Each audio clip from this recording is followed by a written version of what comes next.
Good morning. आज हम पढ़ेंगे कक्षा 9वीं की पहली कविता कह कवि गाए का दूसरा भाग। ये हमारी पंक्तियां हैं।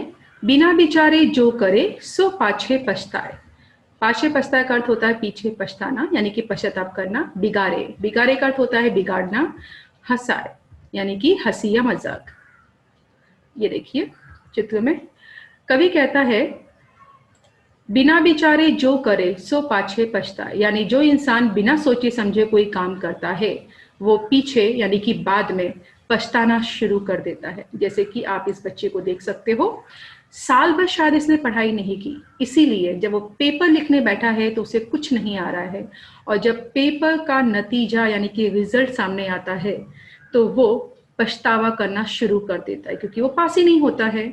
तो कवि यहाँ कहते हैं काम बिगाड़ो आपनो।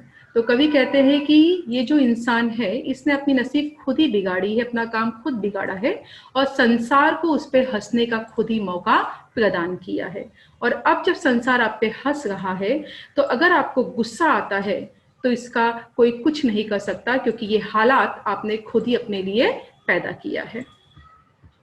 जग में होत हंसाए चित में चैन न आवे। चित का अर्थ होता है मन, चैन न आवे मतलब आराम न मिलना। खान पान सम्मान राग रंग मन ही न भावे। खान पान सम्मान यानी कि खाना पीना और सम्मान। राग रंग इसका अर्थ होता है गुस्सा और प्यार। राग मतलब गुस्सा, रंग मतलब प्यार, भावे मतलब पसंद। देखो, जग में होत हंसाए चित में चैन न आवे। अब आपने खुद ही अपने पैरों पे कुल्हाड़ी मार ली है, इसीलिए जो आपके अपने हैं, यार दोस्त, माता पिता, सगे संबंधी, सब आप पे हंस रहे हैं और ये हंसने का मौका आपने ही उनको खुद दिया है। जग में होत हंसा यानी अब संसार में आप पर हंसी होने लगी, सब हंसने लगे हैं।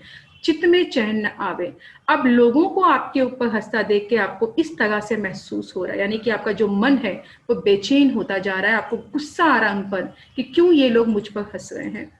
खान पान सम्मान, ये देखिए अब ऐसे इंसानों को अगर आप खाना दे दीजिए, पानी दे दीजिए, इज्जत प्रदान कीजिए तो ये लोगों को वो भी अब पसंद नहीं आता।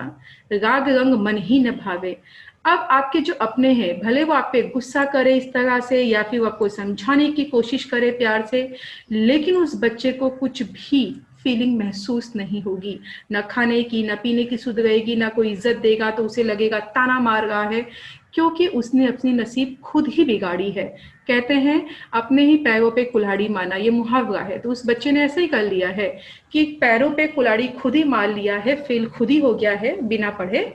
इस वजह से आज संसार उसका दुश्मन उसे महसूस होने लगा है। कह गिरधर कवि गाय दुख कछु टगत न टारे। खटकत है जी माही कियो जो बिना विचारे। कछु टगत न टारे यानी कुछ ना करने से जाना। खटकत यानी कि चुभना। जी माही इसका मतलब होता है दिल में। ये देखिए कह गिरधर कवि गाय, कवि यहाँ क्या संदेश दे रहे, तो कवि कहते हैं कि दुख कचू टगत टारे, यानी इस बच्चे ने अपनी नसीब खुद ही फेल की लिख ली है। अब इसका ये जो दुख है, एक साल जो उसने गंवा दिया है, ये कुछ भी कर ले उसका वो साल तो कम से कम वो वापस नहीं ला सकता। अब उसके माता पिता दोस्त यारों को तो उसने खुद ही मौका दिया है कि भाई आइए और मुझ पे उंगली उठाइए। खटकत है जी माही किए जो बिना विचारे। आप देखिए जब आपके अपने दोस्त भी आपको ताना मारने लगते हैं तब आपको फेल होने का जो गम है वो खटकना शुरू हो जाता है, दिल में चुभने लगता है। अब आपको ऐसा लगता है कि काश मैंने पढ़ाई कर ली होती तो शायद ये लोग मुझे ताना नहीं मारते। तो अब तो आपके हाथ से वो समय जा चुका है। तो यहाँ 6 पंक्तियों में हमें ये सबक मिलता है कि इंसान को जो समय मिला है उसका हमेशा सदुपयोग करना चाहिए, खासकर एक स्टूडेंट को। अगर आपने वो पूरा साल गवा दिया तो आप कुछ भी कर लीजिए, कितना भी आप प्रार्थना कर लीजिए, तन मन धन सब लगा लीजिए, लेकिन आपका बीता हुआ कल आप कभी भी वापस नहीं ला सकते। इसलिए सोच समझकर हमें हमारा समय का उपयोग करना चाहिए। ये देखिए अगला, बीती ताही बिसारी दे आगे की सुध ले। जो बनी आवे सहज में ताही में चित दे। बीती ताही बिसारी यानी कि बीते हुए कल को भूलना। सुधि ले याद करना। बनी आवे सहज में यानी कि आसानी से बनकर आना। ताही में चित दे का मतलब है उसमें ध्यान देना। देखो बच्चा फेल हो चुका है, ठीक है, गलती हो गई है उससे, उसने वो उस समय नहीं समझा, पूरा साल उसने गवा दिया। पूरा साल गवाने के बाद तब उसे एहसास होता है कि मैंने क्या गवा दिया है। अब क्या करना है, बीती ताही बिसारी दे। तो कभी कहते हैं कि बीते हुए कल को लेकर अगर आप जीने की कोशिश करते हो तो आप जी नहीं पाएंगे। इससे अच्छा है कि जो बीत गया है उसे बीता हुआ कल समझकर भूल जाइए, आगे की सुध ले। अब आपको अपने आगे के बारे में सोचना है कि जिंदगी में क्या अब आपको आगे ऐसा आंसू बहाना है या आगे आपको कुछ अच्छे कदम उठाना है, अपने नसीब को संवारना है। नेक्स्ट कहते हैं, जो बनी आवे सहज में ताही में चित दे।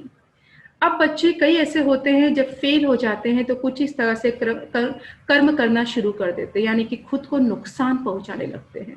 तो कवि का मानना है खुद को नुकसान मत पहुंचाइए। अब आपको सोचना है, जो बनी आवे सहज में। आप सोचिए कि अगर आप पढ़ने में अच्छी नहीं है तो किस चीज में अच्छे हो, ऐसा क्या कर सकते हो कि आपका जो आने वाला भविष्य है वो अच्छा बन जाए, उसे सोचिए। ताही में चित दे। तो कवि कहते हैं अंतिम लाइन में कि जो आसानी से आप कर सकते हैं, जो आपको समझ में आ रहा है कि हाँ यही चीज मेरे लिए बनी है, उसमें ध्यान दीजिए, उसमें अपना 100% लगाइए, ताकि कम से कम वो मंजिल तो आपको मिल जाए। ताही में चित देई, बात जो बनी आवे, दूजन हंसे न कोई, चित में खता न पावे। दूजन मतलब कमजोर, चित में खता न पावे का अर्थ होता है मन में शांति न मिलना। देखिए, कवि का मानना है कि जो लोग पहले से ही नसीब के मारे हैं, यानी कि अपनी नसीब उन्होंने खुद ही खराब कर दी इस लड़के की तरह, ऐसे लोगों को हमें आगे बढ़कर गले लगाना चाहिए, उनका इस तरह से मार्गदर्शन करना चाहिए, ना कि ऐसे कमजोर लोगों पे हमें हंसना चाहिए। इसलिए कवि कहते हैं ताही में चित दे, यानी कि ऐसे कमजोर इंसान को कहते हैं कि जिसमें आप अच्छे हो अब उसमें अपना ध्यान लगाइए। बात जो बनी आवे, यानी जो बात आपको समझ में आ रही है कि हाँ मैं ये कर सकता हूँ, आप उसके बारे में सोचिए, कॉन्फिडेंस रहिए, अब उसको पाने की कोशिश में लगिए। और हम इंसानों से कहते हैं कि दूजन हंसे न कोई, मतलब किसी भी इंसान को किसी कमजोर पर, किसी हारे इंसान पर हंसना नहीं चाहिए, चित्त में खता न पावे। अगर हम ऐसे कमजोर लोगों पे हंसते हैं तो उनको दुनिया में और कहीं शांति भी नहीं मिलेगी, क्योंकि ऐसे लोगों को उस समय सहारे की जरूरत है। इसीलिए हमें किसी भी दुर्जन यानी कमजोर पर हंसना नहीं चाहिए। कह गिरधर कवि गाय, यह करो मन प्रतीति। यह करो का मतलब होता है यही करना, प्रतीति यानी कि विश्वास। ये देखिए क्या कहते हैं, कह गिरधर कवि गाय, यही करो मन प्रतीति, यानी कवि का मानना है कि यही कीजिए, क्या मन में विश्वास लाना, यानी कि पास्ट को भूलना है और फ्यूचर के बारे में हमें सोचना शुरू करनी है। आगे की सुधिले समझो बीती सो बीती। अब आपके समय जिंदगी में कई सारे रास्ते आपको नाकाम होने के बाद दिखाई देते हैं, फेल होने के बाद। अब आपको सोचना है कि इनमें से कौन सा रास्ता आपके लिए सही है, और जिस रास्ते को आपने चुना है अब उसके लिए पहले से ही आपको योजना यानी कि प्लानिंग करना शुरू करना है। इसलिए कवि कहते हैं कि आगे की सोचिए, समझो बीती सो बीती। जो बीत गया उसे भूल जाइए, उसे याद रखेंगे तो आप आने वाले कल में ध्यान नहीं लगा पाएंगे। तो इस तरह से यहाँ 6 लाइन में कवि ने कहा है कि जो भी हो जाए, अगर गलती हो गई है, हम नाकामयाब हो चुके हैं किसी भी क्षेत्र में, तो उसे लेकर मत बैठिए, उसे छोड़िए और आगे बढ़िए और सोचिए आप किस चीज में बेटर हो और उसमें अब अपना 100% लगाना शुरू कीजिए। पानी बाढ़ो नाव में, घर में बाढ़ो दाम, दोनों हाथ उलीचिए यही सयानो काम। बाढ़ो का अर्थ होता है बढ़ना, उलीचिए मतलब फेंकना, सयानो यानी समझदार। ये देखिए एक आदमी नाव में बैठा है और नाव में होल हो गया यानी कि छेद हो गया है, अब पानी नाव में भर गया है। वहीं एक मैंने बहुत बड़ा परिवार दिखाया है इस तरह सा, मान के चलेंगे यहाँ कमाने वाला एकमात्र ये जो कोट पहने हैं यही एक व्यक्ति है। अब कवि क्या कहते हैं कि पानी बाढ़ो नाव में, यानी जब आप किसी नाव में बैठे और नाव में छेद हो जाए और पानी बढ़ने लगे, या आपके परिवार में सदस्य ज्यादा होने लगे, तो उन सदस्यों की वजह से खर्चे भी ज्यादा हो रहे हैं। तो घर में जब खर्चे बढ़ जाते हैं और नाव में जब पानी बढ़ने लगता है तो इंसान को क्या करना चाहिए, इंसान को हार ना मानकर समझदारी दिखानी चाहिए और दोनों हाथ उलीचिए यही सयानो काम। देखिए कवि का मानना है कि जो भी आपके पास उस समय साधन है, पूरी कोशिश कीजिए वो साधन से जो नाव में पानी आ रहा है छेद की वजह से उसे बाहर फेंकिए। अगर कोई साधन नहीं है तो अपने दोनों हाथ को जोड़िए और अपनी हथेलियों से ही उन पानियों को उलेचने यानी कि फेंकने की कोशिश बाहर कीजिए। अब उसी तरह घर में भी उन्होंने सलाह दिया है कि अगर घर में ज्यादा मेंबर हो जाए और एक पर बोझ आने लगे तो सभी को इस तरह से पैसे कमाकर उस परिवार के हर एक सदस्य को मिलजुल कर पैसे कमाना है और परिवार का हौसला बढ़ाना है और परिवार को अच्छे से रखना है। तो इस तरह यहाँ यही बताया गया है कि जो समझदार लोग होते हैं वहां पर कहीं कोई दिक्कत नहीं आती है, सब लोग मिलजुल कर काम धाम कर लेते हैं। यही सयानो काम राम को सुमिरन कीजिए। सुमिरन मतलब याद करना। पर स्वार्थ के काज शीस आगे कर दीजिए। पर स्वार्थ का मतलब होता है दूसरों की भलाई। काज, काज मतलब काम। शीस का मतलब होता है सिर। दीजिए, दीजिए का मतलब होता है देना। देखिए, अब हमारे कवि जी कहते हैं कि जो सयाने लोग होते हैं वो भगवान से डरते हैं, इसीलिए वो क्या करते हैं, हमेशा भगवान की पूजा पाठ करते हैं और गलत कामों से दूर रहते हैं। और दूसरा वो क्या कहते हैं, पर स्वार्थ के काज शीस आगे कर दीजिए। अगर आप चाहते हो कि भगवान आप पे प्रसन्न रहें तो आपको पर स्वार्थ करना यानी कि दूसरों की भलाई वाला काम करना है और उसके लिए हमेशा अपना सिर आगे कर दीजिए, यानी हमेशा एवर रेडी रहिए। किसी को भी अगर आपकी कोई मदद चाहिए, इनमें से कोई भी मदद जो मैंने अभी ये चित्रों में, ये 3 चित्रों में दिखाया है या ये 2 चित्रों में दिखाया है, अगर आपको ऐसा लगता है कि किसी को आपकी मदद की जरूरत है और भगवान ने आपको इस लायक बनाया है तो जरूर अपना सर आगे कीजिए, नम्र बनिए और दूसरों की मदद कीजिए। जितना आप दूसरों की मदद करेंगे उतना ही ऊपर वाला आप पर खुश होगा। ना अंतिम लाइन हमारी, कह गिरधर कवि गाय बड़ेन की यही बानी। बड़ेन मतलब बड़ों की, बानी मतलब उनकी विचार।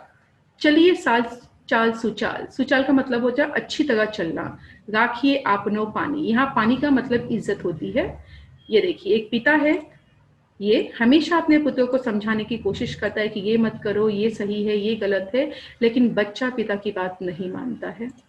अब यहाँ देखिए, एक पिता को मैंने यहाँ दर्शाया है, ये पिता और ये दो उसके बच्चे। तो लाइन कहती है, क्या गिरधर कवि गाय बड़ेन की यही बानी। बड़े क्या कह रहे हैं, चलिए चाल सुचाल राखियो अपनो पानी।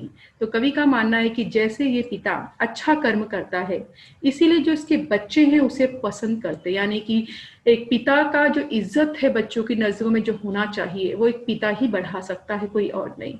तो जैसा पिता कर्म करेगा वैसा ही उसे इज्जत मिलेगा। इसीलिए हमारी, अगर हम चाहते हैं कि संसार में कोई हमें इज्जत दे, प्यार दे, तो उस लायक हमें हमेशा बनकर दिखाना चाहिए, क्योंकि इज्जत और प्यार छीनने से नहीं मिलता, वो हमें कमाना पड़ता है। तो इस तरह से इस कविता में हमें ये सीख मिलती है कि जब भी दोस्त बनाइए तो बहुत सोच समझ के बनाइए। कौवे और कोयल के माध्यम से हमें ये सीख मिलती थी कि गुण होना बहुत जरूरी है, तो अपने अंदर के गुणों को निखारिए। फिर हमने यहाँ पे देखा कि कैसे जो बीत जाता है वो वक्त लौट कर नहीं आता, हमें सिर्फ पछतावा करना पड़ता है। फिर हमने आगे सीखा कि पछतावा करने से अच्छा है अब हमें ये सोचना चाहिए कि आगे हम किस चीज़ में बेटर हैं उसमें अपना ध्यान लगाए। और यहाँ पे ये बताया गया है कि जो इंसान समझदार होते हैं वो अक्सर दूसरों की भलाई के लिए अपना सिर आगे कर देते हैं और हमेशा अच्छे कदम उठाते हैं सोच समझकर, ताकि उनकी इज्जत अपनों के सामने हमेशा बनी रहे। अभी इसके प्रश्न उत्तर हैं। कौवा और कोयल, समानता लिखनी है, अंतर लिखना है कवि की दृष्टि से। समानता में लिख सकते हैं कौवा का कि दोनों की आवाज सभी सुनते हैं। अंतर है कौवा सभी को अपावन लगता है, कौवा गुणहीन है। कोयल के बारे में, दोनों का रंग एक ही होता है, कोयल सभी को सुहावनी लगती है, कोयल गुणवान है। कवि की दृष्टि से मित्र की क्या परिभाषा है, पहला स्वार्थी होते हैं, पैसा होने पर साथ रहते हैं, पैसा ना होने पर सीधे मुंह बात तक नहीं करते, निस्वार्थ प्रेम करने वाले बहुत ही कम होते हैं। बिना सोचे काम करने के परिणाम, हमें पश्चाताप है, हमारा अपना काम बिगड़ जाता है, हम लोगों के हंसी का पात्र बन जाते हैं, हमारे मन में शांति नहीं रहती। आशा करती हूँ आपको ये पाठ, ये जो कविता है अच्छे से समझ में आ गई होगी। धन्यवाद।